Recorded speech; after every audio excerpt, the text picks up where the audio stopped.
c'est la visite de la République démocratique du Congo. Ici, vous êtes en train de voir les émotions, la joie, la beauté qui est entre vos yeux. C'est l'expédition des élèves, des étudiants qui font l'option du tourisme en République démocratique du Congo. Ils ont voulu relier la théorie et la pratique. Regardez les émotions, la joie. Nous n'avons pas seulement enseigné les côtés théoriques, mais nous nous sommes basés aussi de la façon pratique. Comment les gens se retrouvent en République démocratique du Congo dans le tourisme. Parce que si vous voulez que la guerre puisse se terminer, il faut expliquer aux élèves, aux étudiants, aux écoliers comment ils peuvent transformer les potentiels qu'ils ont en argent. Il faut leur dire comment on se retrouve, comment on s'intègre socialement grâce aux activités que nous organisons. Des randonnées pédestres organisées au niveau du lac Kivu. La population était dans la joie. Tout le monde était dans la joie. Pour vous dire que si nous sommes honnêtes, intègres entre nous, le tourisme peut transformer la communauté tout entière. Les problèmes, on ne vous explique pas. Il faut savoir que dans d'autres pays,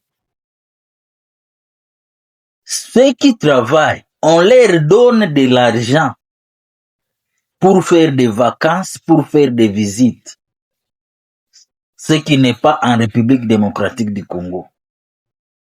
Donc, tu travailles, lorsque tu as un congé, on vous donne de l'argent pour faire les loisirs.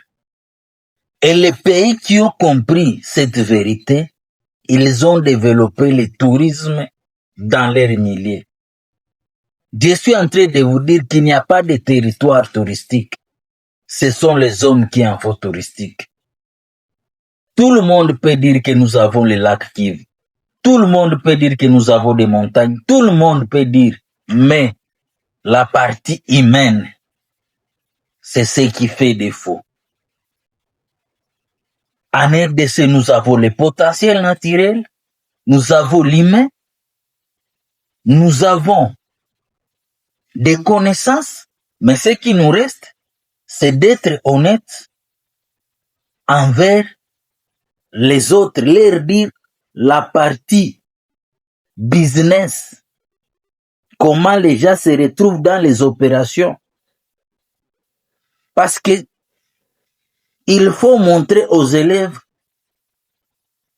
comment est-ce que les présidents se retrouvent pour qu'ils puissent mériter d'avoir autant d'argent qu'ils reçoivent chaque fin du mois. Il faut montrer aux élèves comment les ministres se retrouvent dans l'opération pour qu'ils puissent mériter autant d'argent. Parce que normalement, nous sommes en train d'enseigner aux élèves, aux étudiants, nous leur disons que pour gérer des choses, ça doit être comme l'entreprise. Si vous faites entrer moins de revenus, des recettes, c'est que vous allez recevoir peu de salaire. Et si vous faites entrer beaucoup de revenus, vous allez recevoir beaucoup. Donc c'est ça ce que nous devons enseigner, qu'un ministre qui est en République démocratique du Congo, il doit évaluer à la fin du mois, il a fait entrer combien d'argent en République démocratique du Congo pour qu'il puisse mériter d'avoir ce genre de salaire. Donc s'il peut être payé 50 000 $, c'est qu'il est capable de générer cet argent dans d'autres activités. Donc, c'est très important que nous puissions comprendre que chacun se retrouve dans l'opération. On a utilisé les transports terrestres, les transports maritimes, on a fait les divertissements, vous voyez même les sauvetages. Donc, tout le monde est dans la joie de connaître et de comprendre comment les choses se passent. Et il y a des gens qui m'ont demandé, est-ce que c'est possible qu'un poste frontalier puisse recevoir plus de 100 touristes par jour? C'est possible. Ce n'est pas difficile d'imaginer, c'est une croisière avec plus de 50 étudiants. Donc, il suffit seulement de 2 écoles. On a plus de 100 touristes par jour. C'est possible. Donc, nous devons enseigner aux enfants, aux élèves, aux étudiants, comment les gens se retrouvent dans les business. Je suis en train de vous dire que derrière chaque institution du gouvernement, il y a du business qui se développe, mais qu'on ne vous dit pas. Malgré la guerre, malgré ce qui arrive en République démocratique du Congo, il y a des business qui se font. Il y a des business qui se font. C'est ce que nous devons enseigner à la génération présente et à la génération future pour voir la cessation des hostilités en RDC. Donc, nous devons enseigner la vérité à nos étudiants, à nos élèves, à nos écoliers, comment ils peuvent se retrouver, comment transformer les potentiels en argent. Parce que vous devez savoir que nous payons pour que l'on puisse apprendre quelque chose. Mais le retour à l'investissement, enseignons à nos enfants comment construire des bottes, comment on fabrique des gilets de sauvetage. C'est ça ce que nous devons enseigner à nos enfants pour transformer les potentiels que nous avons en argent.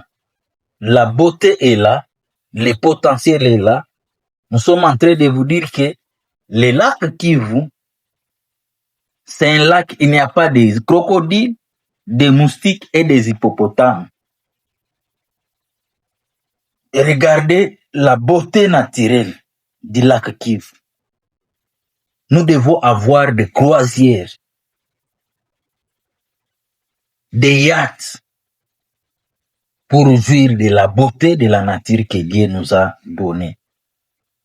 Malgré la guerre, malgré tout ce qui arrive, nous devons enseigner à la génération présente et future comment le tourisme fonctionne et comment les gens peuvent se retrouver grâce au tourisme. Parce que souvent, on ne dit pas le côté business de chaque institution. Derrière l'OCC, derrière la DG, derrière la DGDA, derrière les institutions de la République démocratique du Congo, il y a des business qui se développent, mais qu'on ne dit pas aux gens.